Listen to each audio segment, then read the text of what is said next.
So hello everyone, welcome back to my channel. हम हमारी MCQs की सीरीज़ में नॉर्मल फॉर्म्स और फंक्शनल डिपेंडेंसी के 40 क्वेश्चंस कर चुके हैं।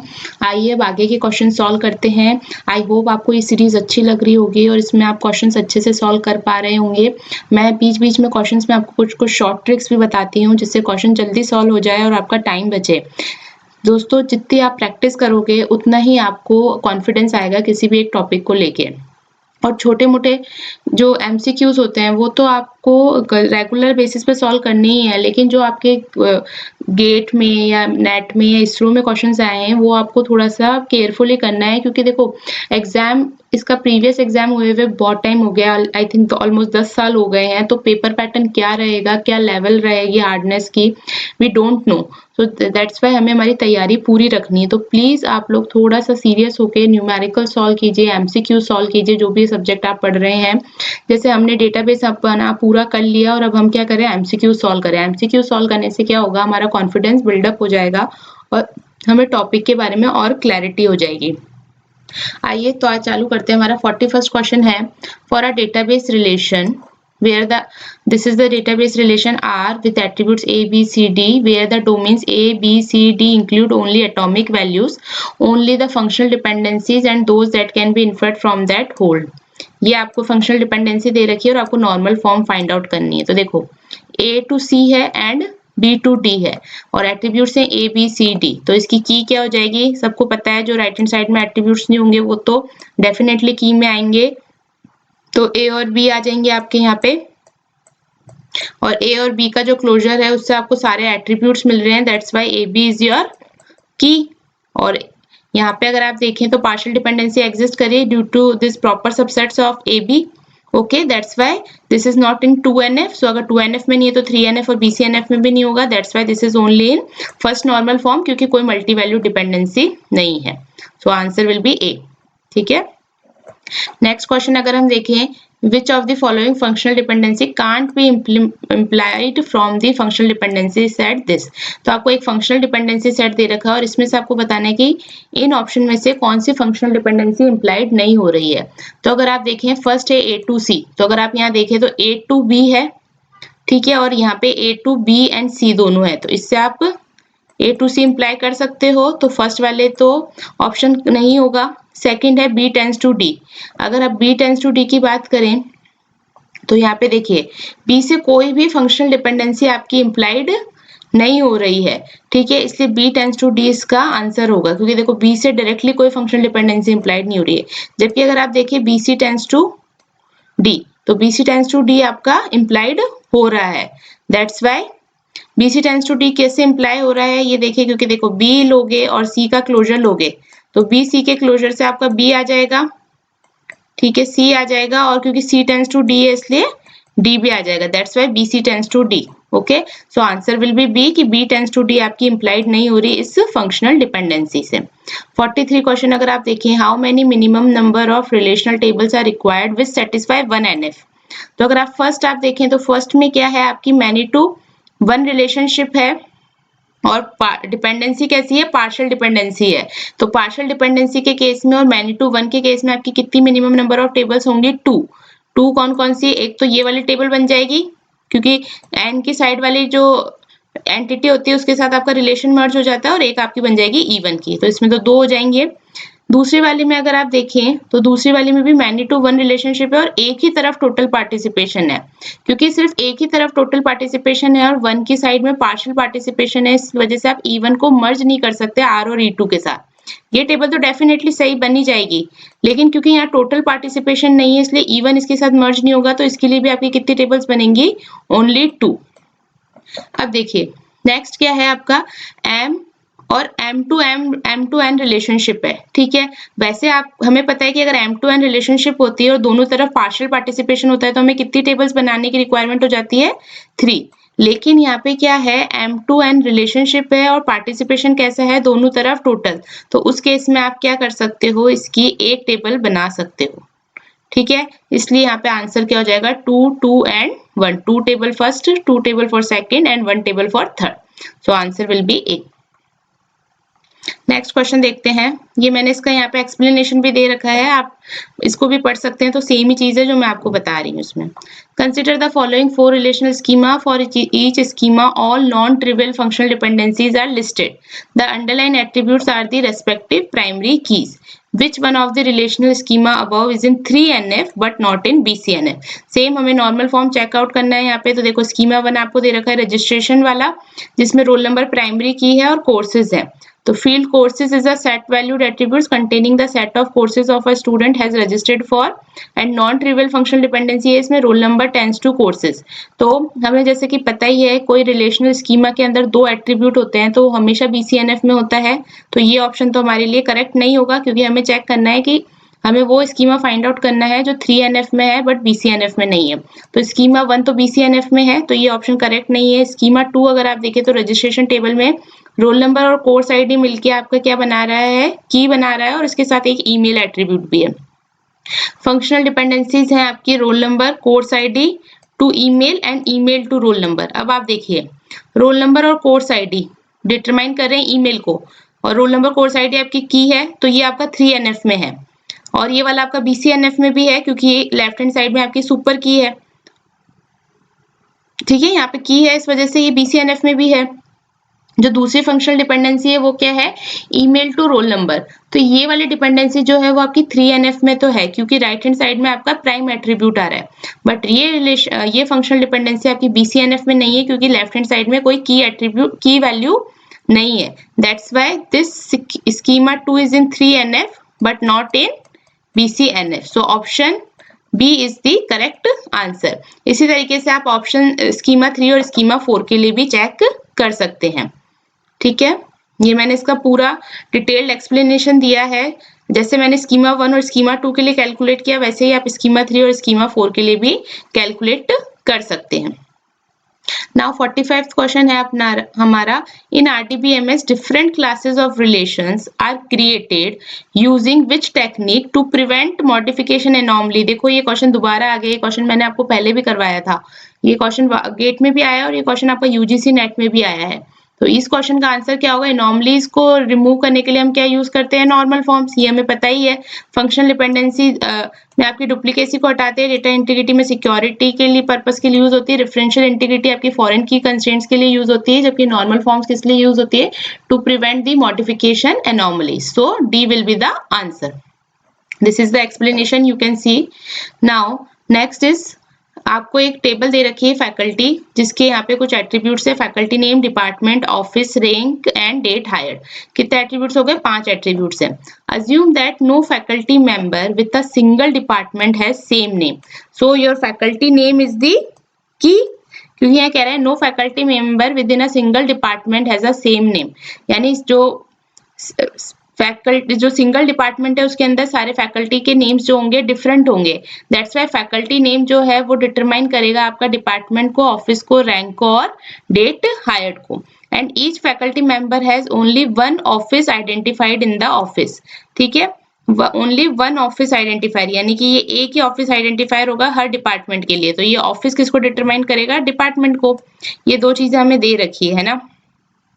3NF refers to third normal form and BCNF refers to BCNF. Then faculty table is, हमें बताना है कि टेबल किस नॉर्मल फॉर्म को सेटिस्फाई करेगी। तो यहाँ पे हमारी 2 फंक्शनल डिपेंडेंसी बन रही है। एक हमारी बन रही है यहाँ पे, ये देखिए, एक हमारी बन रही है फैकल्टी नेम पे जो कि डिटरमाइन कर रही है सारे एट्रीब्यूट्स को, और एक हमारी बन रही है ऑफिस नेम से, ऑफिस जो कि डिपार्टमेंट कर रहा है। ये हमने क्वेश्चन के बेसिस पे निकाल लिया। अब देखिए फैकल्टी नेम तो यहाँ की हो जाएगी, ठीक है, तो उस वजह से ये तो जो होगा आपका 3NF में भी होगा और BCNF में भी होगा। ठीक है, लेकिन जो ये सेकंड वाली फंक्शनल डिपेंडेंसी है, ये फंक्शनल डिपेंडेंसी आपकी ना 3NF में है ना ही BCNF में है, इसलिए इसका आपका आंसर क्या हो जाएगा।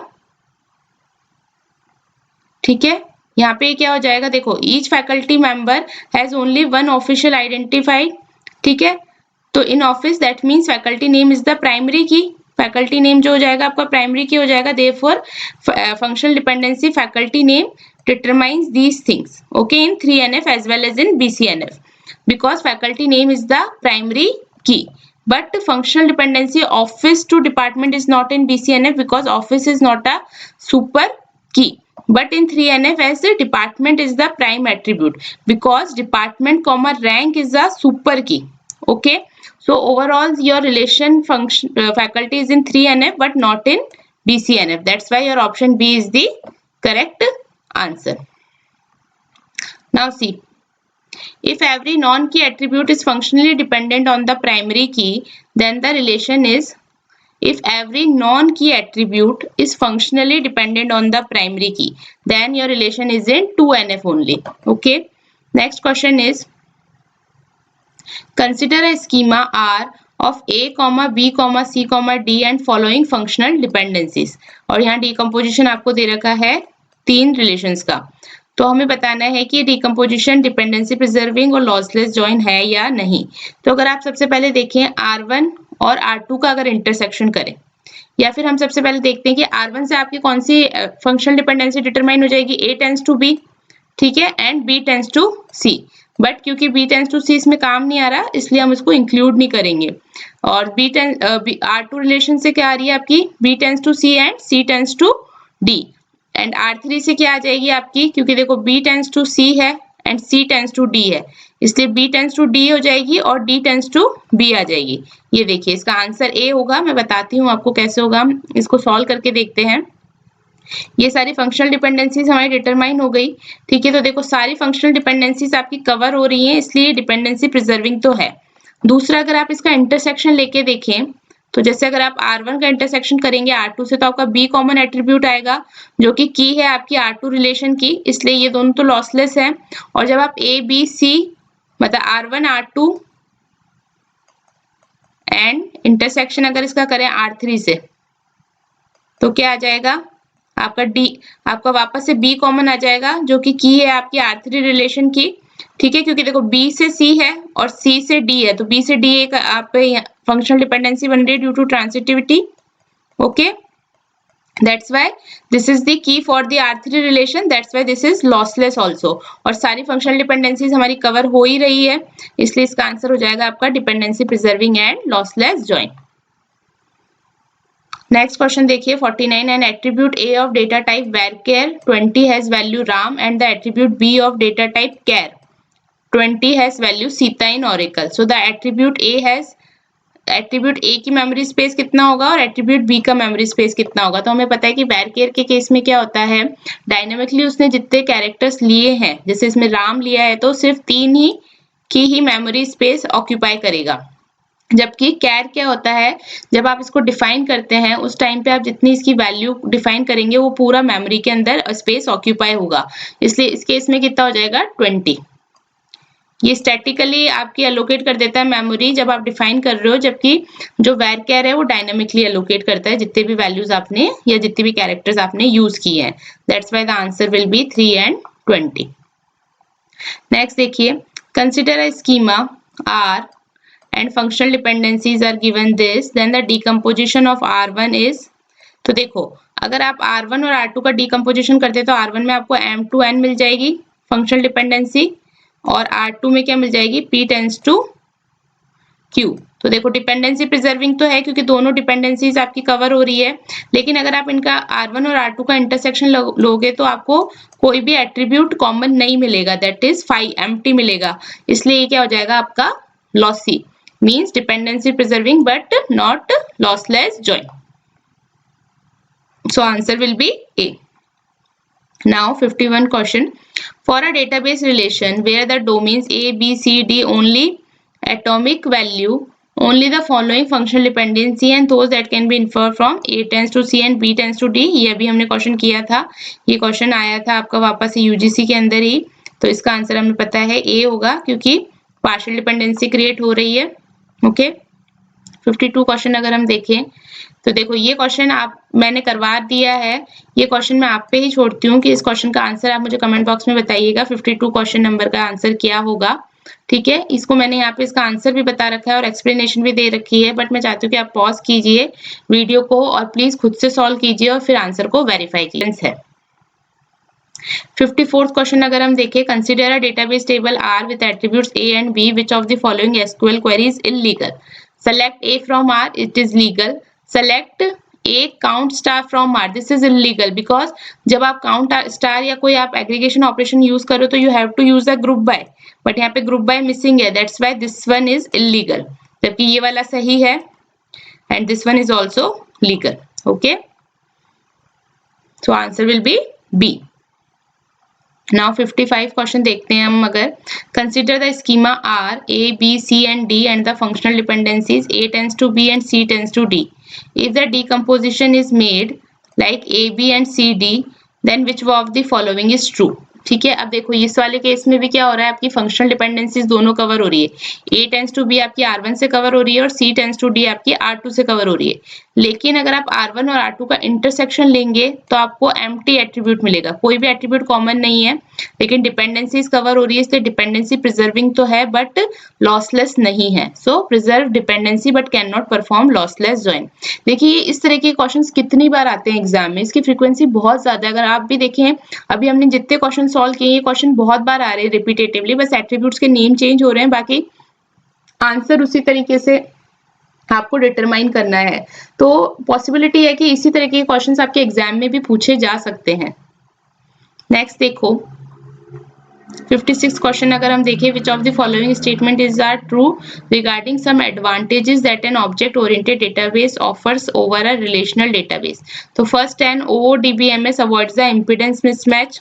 ठीक है, सेकंड है आपका an OODBMS avoids the phantom problem. So this is wrong, ये अवॉइड नहीं करता है फैंटम प्रॉब्लम को, तो ये वाला ऑप्शन नहीं हो सकता क्योंकि इसमें सेकंड को ये इंक्लूड कर रहा है स्टेटमेंट को. ये वाला ऑप्शन भी नहीं हो सकता क्योंकि इसके अंदर भी सेकंड स्टेटमेंट इंक्लूड हो रही है. तो अब आपके बच रहे हैं B option and D option. तो अगर आप इसमें से थर्ड वाले को चेक कर लें तो आपको पता चल जाएगा. तो इसका मतलब है कि फर्स्ट और फोर्थ तो करेक्ट है. थर्ड ऑप्शन क्या है, OODBMS provides higher performance concurrency control than most relational database. This is also wrong. Why? क्योंकि हायर परफॉर्मेंस कॉन्करेंसी कंट्रोल नहीं होता है इसके अंदर. यहाँ पे देखिए, does not provide a higher performance concurrency control than the most relation database. Why? Because it is a distributed. Okay, that's why third is also false. That's why your answer will be B, first and fourth only. 57th question अगर हम देखें, let these attributes are given X, Y, Z, A, B, C be the attributes of an entity set this, and if these are the super keys then which of the following are the candidate keys. ये आपको यहाँ पे super keys दे रखी हैं और हमें पूछ रहा है कि इनमें से कैंडिडेट कीज क्या होंगी. तो सुपर की हमें डेफिनेशन पता है क्या होती है. कैंडिडेट की union with the non prime attributes. ठीक है, तो देखिए सबसे पहले फर्स्ट जो है उसमें सिर्फ x ही गिवन है, इसका मतलब x तो डेफिनेटली कैंडिडेट की होगा क्योंकि इसके साथ कुछ भी यूनियन नहीं हो रहा है. एंड एवरी सुपर की इज अ कैंडिडेट की. ठीक है, और यहाँ पे सिंगल एट्रीब्यूट है इसलिए x must be a candidate की. तो देखो अगर आप ये देखें इससे ऑप्शन को चेक करें तो आपको यहीं से डायरेक्ट पता चल जाएगा कि इसका आंसर बी होगा, क्योंकि सिर्फ एक यही ऐसी ऑप्शन है जिसके अंदर x जो है कैंडिडेट की गिवन है, वरना बाकी सबके साथ x की कुछ वैल्यूज मर्ज्ड है. ठीक है, लेकिन मैं आपको और इसमें आगे एक्सप्लेन कर देती हूँ. दूसरा आप देखिए x के साथ y मर्ज्ड हुआ है तो ये सुपर की हो सकती है बट ये कैंडिडेट की नहीं होगी क्योंकि x इटसेल्फ अ कैंडिडेट की. Okay, and AB is the candidate की. अब AB के साथ इन्होंने C को मर्ज किया है ना, इसका मतलब क्या है, AB जो है इटसेल्फ इज अ कैंडिडेट की, और AB के साथ अगर आप कोई और एट्रीब्यूट मर्ज कर रहे हो तो उससे आपको सुपर की मिल रही है. तो आपके आंसर में क्या आ जाएगी, कैंडिडेट की X एंड AB, और this is the answer only. Okay, तो आपको ऐसे चेक करना है, हमें इसकी डेफिनेशन पता होनी चाहिए सुपर की डेफिनेशन क्या होती है. अब हमारा 58th क्वेश्चन. 58th क्वेश्चन क्या है, आपको पेयर्स को करेक्टली मैच करवाना है. हमको डेफिनेशंस लिस्ट 1 में टर्म्स दे रखी है, specialization, generalization, aggregation and mapping cardinalities, और इनकी डेफिनेशंस यहाँ पे दे रखी है और हमें करेक्ट आंसर फाइंड आउट करना है. अब अगर यहाँ पे हम देखें सबसे पहले मैपिंग कार्डिनलिटी को अगर देखें तो मैपिंग कार्डिनलिटी आपको क्या बताता है कि एक एंटिटी की कितने नंबर ऑफ टपल्स जो है दूसरी एंटिटी से रिलेट करती है. तो अगर आप इससे बी स्टेटमेंट को देखें, express the number of entities to which another entity can be associated via relationship set, यही हमारी मैपिंग कार्डिनलिटी की भी डेफिनेशन होती है. तो 4 का आंसर तो होगा बी. अब अगर आप ऑप्शन में देखें तो थर्ड और फोर्थ जो ऑप्शंस हैं उसमें फोर्थ का आंसर है बी. ठीक है, अब आपको यहीं से देखो दिख जाएगा कि फर्स्ट का आंसर क्या है, सी. ठीक है, तो फर्स्ट को चेक करने की जरूरत नहीं है, फर्स्ट का आंसर यहाँ पे ऑटोमेटिकली सी हो जाएगा। अब आपको चेक करना है जनरलाइजेशन और एग्रीगेशन की डेफिनेशन। तो जब हमने एग्रीगेशन के बारे में डिस्कस किया था, तब मैंने बताया भी था कि एग्रीगेशन क्या होता है, an abstraction in which relationship sets are treated as a higher level entity sets and can participate in a relationship. That's why third का आंसर क्या हो जाएगा आपका डी। सो आंसर क्या हो जाएगा आपका यहाँ पे फोर्थ ऑप्शन। ठीक है, ये वाला मैच आपका परफेक्ट मैच होगा। ओके, यही मैंने इनकी वापस से डेफिनेशन भी समझाई है। अब देखिए 59 क्वेश्चन करते हैं, या प्लीज इसको पॉज की करके पढ़िएगा, इससे आपको और थोड़ा सा एक्सप्लेन समझ में आएगा कि कैसे कौन सी डेफिनेशन कौन सी टर्म से रिलेट कर रही है। अब अगर आप 59 क्वेश्चन देखें तो 59 क्वेश्चन क्या है, आपको ये एक टेबल दे रखी है जिसके अंदर एट्रीब्यूट्स की फंक्शनल डिपेंडेंसीज बता रखी है इन एरोज के थ्रू। तो हमें बताना है कि ये जो डायग्राम है इसमें कौन सी नॉर्मल फॉर्म एग्जिस्ट हो रही है। तो अगर आप यहाँ देखें तो ए बी जो है वो आपकी क्या है, कैंडिडेट की है। क्यों? क्योंकि ए बी मिलके सारे एट्रीब्यूट्स को डिटरमाइन कर रही है ना। और यहाँ पे एक और आपकी फंक्शनल डिपेंडेंसी क्या है, सी टेंड्स टू बी, और एक है आपकी A B tends to C D E. ठीक है, सी डी एंड ई। तो ये वाली अगर आप देखें तो ये आपकी BCNF में भी है, 3NF में भी है, 2NF में भी है। ठीक है, लेकिन ये अगर आप देखें ये वाली फंक्शनल डिपेंडेंसी आपकी किस में है, ये फंक्शनल डिपेंडेंसी आपकी 2NF में है क्योंकि पार्शियल डिपेंडेंसी नहीं है, 3NF में भी है क्योंकि राइट हैंड साइड पे आपको प्राइम एट्रीब्यूट मिल रहा है, लेकिन BCNF में नहीं है क्योंकि लेफ्ट हैंड साइड में कोई की वैल्यू नहीं है। इसलिए आपका टोटल जो ये डायग्राम जो टेबल के एट्रीब्यूट्स दे रखे हैं ये किस में होंगे, आपके 3NF में होंगे, लेकिन BCNF में नहीं होंगे due to this functional dependency. Next question अगर आप देखें तो क्या है, in RDBMS the constraint that no key attribute may be null is referred to as a what constraint, integrity, entity integrity. Okay, the constraint that no key attribute may be null is referred to as a entity integrity. ठीक है, referential integrity आपकी foreign की से होती है, multi valued जो होती है, is fully constraint between two set of attributes in a relation. और फंक्शनल डिपेंडेंसी जो होती है वो आपकी क्या होती है, is a relationship that exist when one attribute uniquely determines the another attribute. Okay, so ये आज हमने 20 क्वेश्चन सॉल्व किए। नेक्स्ट क्वेश्चंस हम 61 से लेके नेक्स्ट जो क्वेश्चंस रहेंगे वो सारे हम नेक्स्ट लेक्चर में डिस्कस करेंगे। तो आई होप ये 20 क्वेश्चंस आपको क्लियर हुए होंगे। प्लीज प्रैक्टिस कीजिए इनकी, पॉज करके क्वेश्चन सॉल्व करने के लिए कोशिश कीजिए। हम मिलेंगे नेक्स्ट लेक्चर में जहाँ पे हम आगे डिस्कस करेंगे MCQs for functional dependencies and normal form. Thank you.